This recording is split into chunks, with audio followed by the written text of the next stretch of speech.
Welcome back to another episode of your favorite show of the week.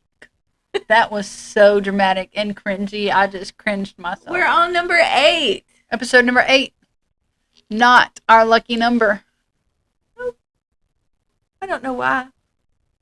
My lucky number, I love the number 18. And that's so funny that in the game that we played the other night that I had to be scared of the number 18. Oh, yeah, I didn't even and think that is literally my favorite number. Our murder mystery. Murder in the diner. Okay, so last week we talked about our babies, and it sucks because I say this a lot, but we literally do one shot. As you can tell, last week we don't edit anything out. We just let it go. But we realized afterwards that we forgot to talk about some of the funny moments. Sometimes when we're finished, we're like, we forgot to say that. So we'll finish with it. We'll do a quick little thing, because last week was crazy with our dogs. Insane. So Max, we go to the mountains. This was before he died, obviously. And it was after he died. Well, we could have had his ashes. So Max was a dog that you had to take on a leash. Like he would wander off, and his nose would just get the best of him. He was a lab, so he would just wander. So when we take our dogs everywhere we go on vacation, and she took Max, and we were in the mountains, and this specific, I guess it was an Airbnb, but a cabin that we stayed in was straight up. Like, it was a type so straight. Like, we debated not even leaving our cabin all week. Yeah, it was because we were there in the winter, and so, like, it was icy, and, like, we didn't know if, obviously, I guess we knew it wasn't going to snow, but it was the type when we wake up in the morning, there was ice. Yeah, all over. Like, the grass. Here we get dew, and so that dew in the mountains turns to ice. And we don't take the dogs out alone. If we're traveling, we somebody always goes together. Nobody ever goes outside by themselves. Because in the mountains, you're not worried about somebody else getting you. You're worried about a bear. You. Yeah, or the dog or whatever. So anyway, it's just there's safety in numbers. So people. In the morning, I'm a cranky morning person. Okay, so one of the episodes the other night, she said the nights I go to bed cranky, and I was like, oh, so every night. And she's like, I'm a cranky person in the morning. So this is going to tell everybody that she is just always cranky. She goes to bed cranky. She wakes up cranky. She comes home from work cranky. She's cranky.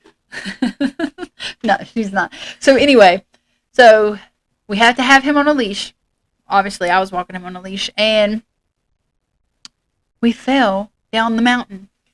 It was so slippery. And he was pulling me.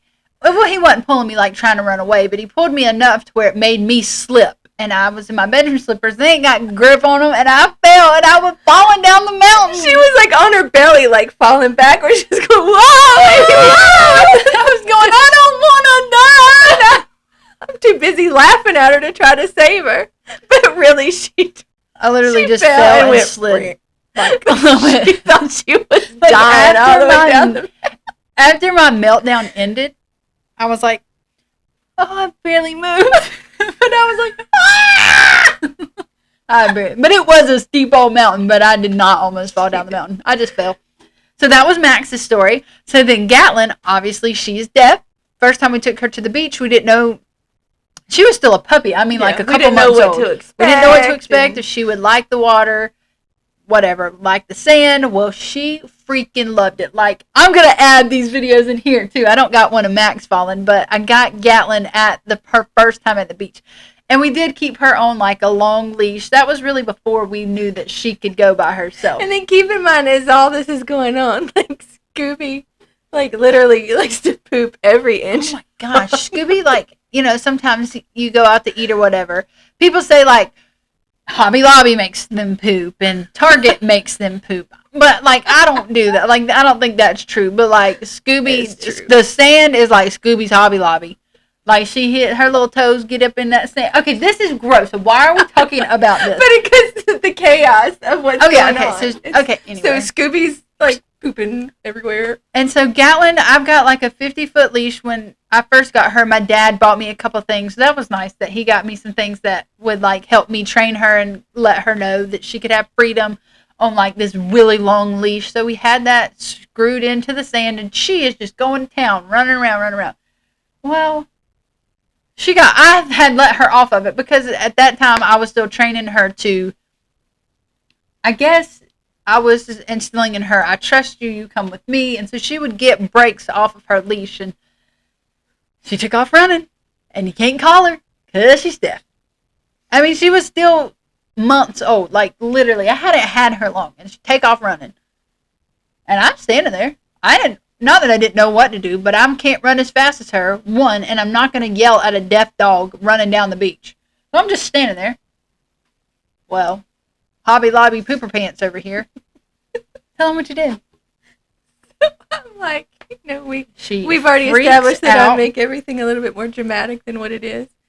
So I'm like, oh my God, Gatlin! And I go running up the little sand hill to get it. Not the sand dunes, but a little hill on the beach. Busted my ass. She didn't know that was there, and so she ran away! She took like 2 steps and then smack! And I think I'm so fast, but I'm like, no. Everything was in slow motion, and then it was me, Leah, and her best friend Olivia, and we were like, none of us asked if she was okay. And by the time she had already fallen and we had stared at her, Gatlin had made her way back. And I was like, you were just so dramatic about that. So that was another. And Gatlin gets, another thing we did want to say real quick was Gatlin gets extreme car sickness. I don't know if it has to do with like her being deaf or what. It's got to do something like with her balance. I don't know. But the day I brought her home, she got sick on the way home. She got sick on the way home at 8 weeks old. Like it's just something I do give her Dramamine. She does pretty good with Dramamine. It makes her sleep. But she will get sick. And I think part of it is that she got sick. And now she anticipates it, and she has anxiety associated with the car now. Me and my dog. So that was our dogs. Okay. So we're going to talk about fears and what brings us joy. Wait, is there a... Oh, that was the yell. Scary. That's our fears. So some of our fears. We're going to talk about fears, what we fear in life, like on a serious level of what we genuinely fear, and then some silly fears, and then what makes us happy. But last episode, that's what makes me happy. The whole episode. One of my biggest fears is being buried alive. One time we went to a haunted house. Like, you really can walk through the actual haunted houses. And, my mic. And we had never been there before. It was so fun going with our friends. And what's so funny is that I don't get scared in situations like that. I don't scream. Nothing scares me. Am I for real? Mm-hmm. That just doesn't scare me. I guess it's because I know it's fake and I kind of anticipate somebody going to be jumping out at me. But we didn't know this, and a part of it was they had like 6 people, and we had a group of people that we knew. So it was like all of us and our friends, and they line you up, and you don't know why you're lining up, but there's somebody goes all the way to the end, and then everybody lines up, and we're standing like this, and there's a clear thing in front of our face. Plexiglass? Yeah, plexiglass, and then it's black like below it, and then our backs are up against something. And they're like, all right, stand as still as you can. And they slam the door shut. And so all the light that's coming is through that plexiglass in front of like everybody's eyes. And then they pull the lever and we all flip on our backs. Like we're laying on our back. We were in a coffin. And they were burying us alive. And we were stuck. And they start shoveling dirt on top of us. I thought I was going to lose She was like, let me out. And I'm going, You're okay. I mean, it was nothing we couldn't get out. Like, if she would have lost her she did. And I was like, you're okay. I was like, it's just pretend. But it was just, like, we didn't know that was going to happen. If we would have known that was going to happen, they gave you a choice to, like, not go through that part. But it just, they were trying to get you in so fast. We didn't know what was going on. We'd never been back there. That's when I learned that was one of my fears. I had no idea. But yeah, that's a big one. So that literally, she lived a fear. She lived something that caused her to have a fear she did not know she had. It wasn't that bad to me, but it was. I knew we were going to get out. I think that's the difference. I think it was your mind. I didn't know how long we were going to have to be in there. As fast as they were putting us in, I wanted to throw up. Okay, one of my biggest fears is being alone. I think that stems with part of my childhood. Mm-hmm. Oh, that was quick. I think all of this does. So I hate being alone. I have a fear of being alone, period. And it drives Amy crazy, and it's not something that I do to get on her nerves, but like literally, literally, I will be like, I'm going downstairs to the kitchen to make me some hot chocolate. Will you go with me? I'm in the bed. And I'm like, well, I just want to be with you. Like, I long, and I'm not like that with everybody. I am solely like that with Amy. Mm-hmm. I long to be with her every minute of every day. But I have a fear of being alone. But I think that stems from parts of my childhood that, yeah. You gonna go next? I think we need to see a therapist. I am my own therapist. Another thing, and I hate them, but I think they're funny after, is when somebody jumps out and scares me. Like me all the time? Yes, it pisses me off, and I just want to punch whoever's doing it. So she hates jump scares. When I was little, at my grandparents' house, they had a refrigerator, and then they had a deep freezer.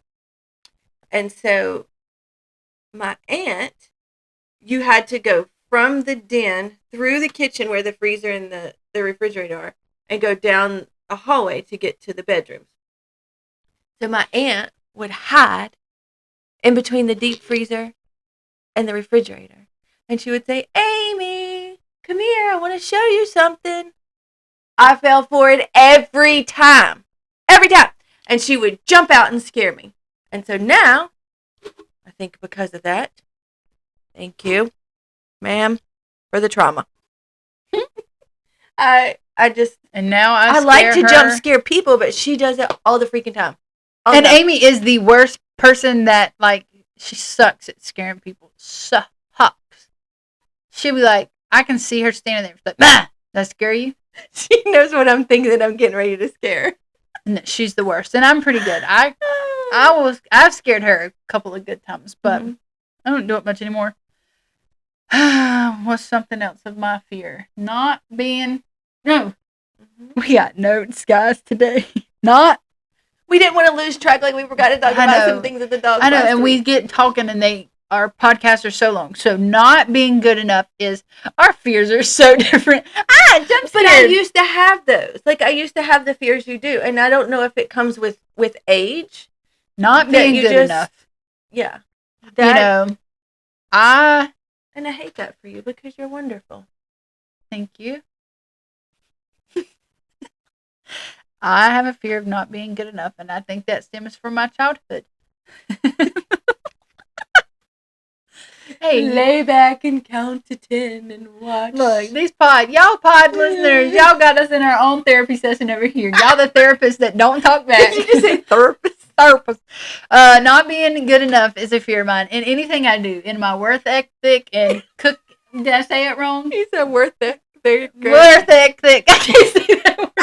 In my work, whatever. My music, I have like this huge fear. Mm-hmm.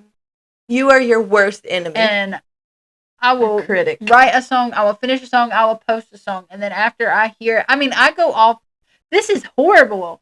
I go off how many likes I get from Facebook, and I'm like, that was a bad song. And that might not always be true. And then she'll take it off. Yeah, I have a big fear of not being good enough, but you're wonderful. Thank you. And I think we both fear death. I don't fear death for myself. I fear all the above. I fear losing my kids. Or you. Like, I fear how I would handle that. I just fear that. Obviously we just said, we agreed that death is when, I must be bored. I don't know, but death is something that we did have in common. That was my fear is, obviously, I guess, dying personally. She does not have that same fear, but that stems from my childhood, and it goes back to our episode with church hurts. I've heard so much. I was raised one way. I'm trying to learn my own thing, and then bits and pieces and still having people in my ear and hearing it myself and looking at it myself, it's one of those things that I don't know who's right and who's wrong. Not that I think they're right or wrong. It's still just, it's that one little thing in the back of my head. I'm like, I don't know. I'm scared to die personally. I'm scared to lose Amy. We thought she had cancer a while back. I done wrote her death song, was going to sing it at her funeral. That's probably one of the best songs I ever wrote. Please Don't Take Her Like This, or Don't Take Her Like This is the name of that song. So yeah, I fear that put it in a new perspective for me of Amy dying, of having to live without her and do life on my own. It was one of those things like, okay, if she dies, I have lost everything that matters to me. Not Gatlin and Elin. Well, but you do mean more to me than they do. But at least we would have a bigger bed. You have more room in your bed. And then the next thing of death is I cry all the time thinking about my dog dying. Love. Like I genuinely cry. She sends me TikToks of people that have stuffed their dogs at the taxidermy. I'm going to stuff my dogs. God. Gatlin's going to have her toy in her mouth. I didn't say her ball that time, her balls. She's going to have her toy in her mouth being stuffed, and they're going to sit beside my bed. So that's our fears. Now, so our silly fears. But mine is not a silly fear. It is a genuine fear. But Amy said it was not a fear enough to put on my fear list. But I am scared of this. Ladybugs. Ladybugs. Horrified. So what started this fear was I was born. No, I'm just kidding.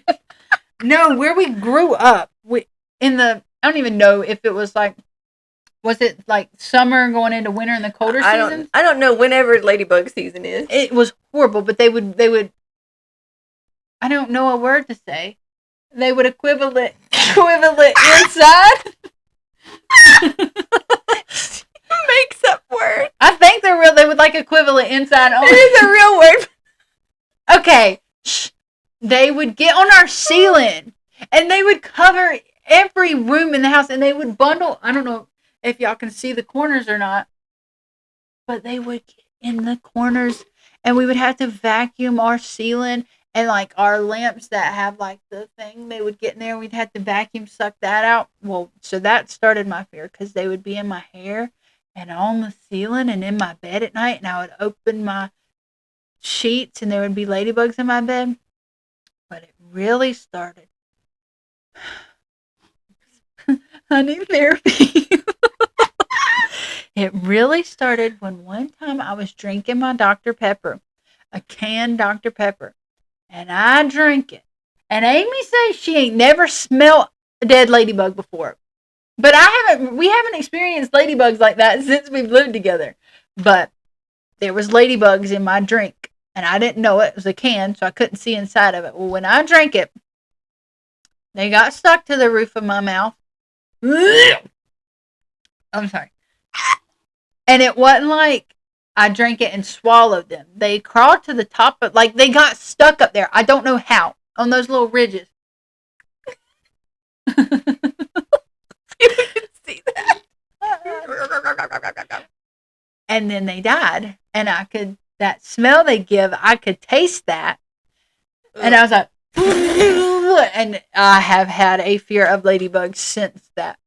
Like she will, like if they're like in the room, she will run, like jump on top of the bed or run and I will scream. And like she's genuinely afraid. Like I won't, if there would be one crawling right now here, I would get up and make her get it. And if she don't kill them, that makes me mad at her.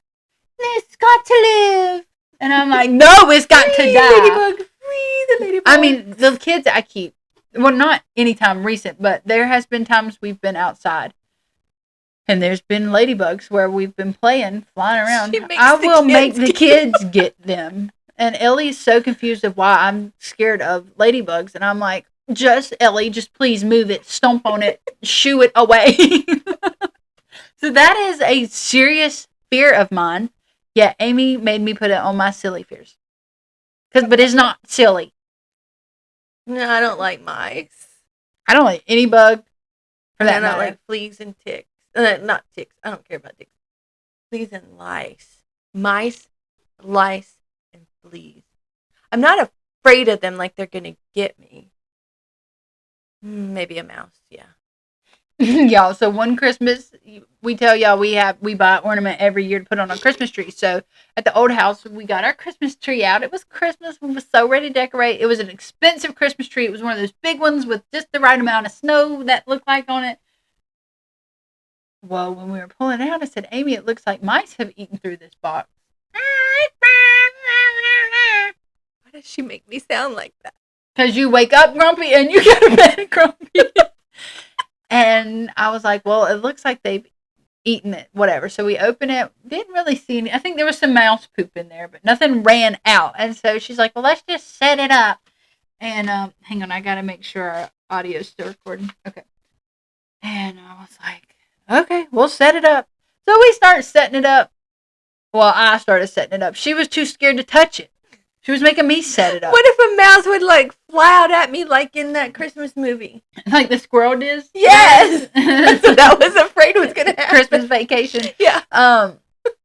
So I'm setting up the tree. She's literally sitting on the couch watching me, telling me what to do. Because normally we do it together, but she did not help me that year.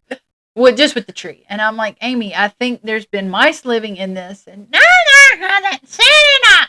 So I set the tree up, and I'm like, well, these wires have been chewed. And then I'm like fluffing it, and I said, They had taken our wrapping paper and tissue paper and sticks and leaves, and they had made nests all in the tree. All I was in the like, tree. hell no. So I grabbed that tree. I'm like, get this shit out of my house. I'm backing it up, and I threw it down in the yard, and put it at the end of the street. And then people were stopping by to I think go ahead, somebody get did get the tree. I think they did. And we were Have like, fun. I'm like, if a mouse is running wild in this house, I'm going to die. But before I found that, I was taking a broom and I was hitting the tree to make sure nothing. Do you remember that? Yeah. So that year for Christmas, a mouse ornament went on our new Christmas tree that we got. So mice are a real fear of hers. I don't think I have fleas. Fleas and lice freak me out. They don't bother me. That stuff doesn't bother me. Ladybugs do. I will clean a whole house if there's a flea or a lice. Hate them. Okay, so those are our fears. Yep. You can say your fears, or if you agree or don't agree. We love to interact with you guys. There's something that makes us happy. Now we're on to happy. We're going to end on a happy note. What makes you happy, Amy? Not the morning and not the night. I like planting flowers and just getting my hands in the dirt. And it just makes me happy. I like to pull weeds. Okay. But I don't like to do it when it's real hot. But I love doing flowers and this. And then when she goes and, we go together, we get all the 80 bags of dirt she needs and it makes me happy. The flowers, and she's so excited. Then we get home, we've got to unload the car and don't say you water them all the time. Yeah. Oh, I wasn't going to say that, but now that you brought it up, I have to take care of her flowers. No, I water my flowers in the evening. Because I said, if you want the flowers, you can water them. So I get grouchy. So she's so excited to go shopping for all this stuff. And plant them? No. And then when she starts planting, whose idea was this? And then she has her little hissy fit during planting them. And I'm like, no, not while I plant, but when we do other yard work, I do. So she gets all the flowers. And then she don't water them. And I hate watching all that money just slowly die. So I will water them. And I have watered them. But this past summer, I told her, if you want the flowers, because I hate watering them. I said, you can water them. And I do. And they died. No, they didn't. No, they lasted. But I love my yard. I will take care of the grass. I will water the grass, but I can't stand doing her flowers. And that sounds mean. She watered the grass and she was running away from the water. Because I didn't want to get wet. I got my sprinkler just right. And I hurt my shoulder. Shoulder out running. I hurt my shoulder. It wasn't even like a massive dramatic run. It was just I was trying a normal run. Her shoulder. Like wore a brace, KT tape, had to go. I went to the ortho, Carolina. Mm-hmm. I mean, I was jacked. I couldn't lift my arm. Just from a little trot. So, flowers make her happy. Mm-hmm. Not to get flowers. I don't like getting flowers. No, I'll get her roses and stuff, and these die. Don't buy me that. Quit making me sound like that. Okay. I just don't prefer flowers because they die, and I feel like it's such a waste of money. Thank you. But she buys flowers to put in the backyard where nobody can see them. They last longer than roses. So she loves planting flowers. Music makes me happy, obviously. Even with my 2 likes. And I delete it 5 minutes later.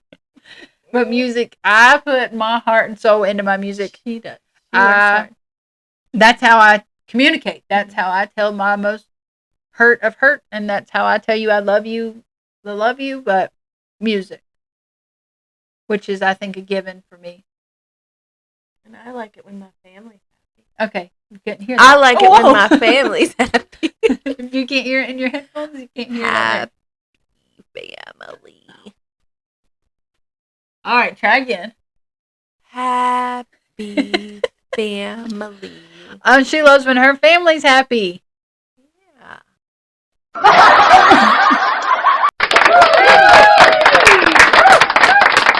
And you love what? My dogs. My dogs are my babies. I drive Amy crazy. I'd be like, let's go to the park tonight. We can play fetch. Let's go walk around the block. And Amy I know I can get annoying. I understand where she's coming from because I would take them to anything we would do. I would go to all the pet-friendly restaurants every night of the week and have them go. She's like, can we just do something without the dogs? So I have gotten better with it, though. Yeah. You got less offended. I've gotten better with not wanting to take them to everything I do. I normally only take them now if we go on vacation. Other than that, they stay home. Mm-hmm. All right. So my dogs are my happy place. And I like to travel. Yeah, that's a good one. See new things. What am I mind going? I love traveling too. I think I would agree with you on that. I like to do escape rooms. And travel in towns. We love new adventures, even though we go to the same place every time because Tennessee is just home. But we love anything new. And we always try to find something new to go every time we go. And sports. I like college football. College football is Tennessee. I cheer for the Gators, even though my dogs are named after Tennessee places and things and an actual Tennessee Vols football stadium. The Gators, go Gators, chomp, chomp. My dad grew up in Florida, so I grew up a Florida fan. But I love the state of Tennessee, but my team is the Gators. Go Vols. Go Gators. But sports, playing sports, watching sports. I love sports. I grew up playing sports. Basketball is my favorite sport. I like the way they dribble up and down the court. I try to get Amy to play basketball with me, and I think I would do better with playing with my dogs or something. I got a couple shots.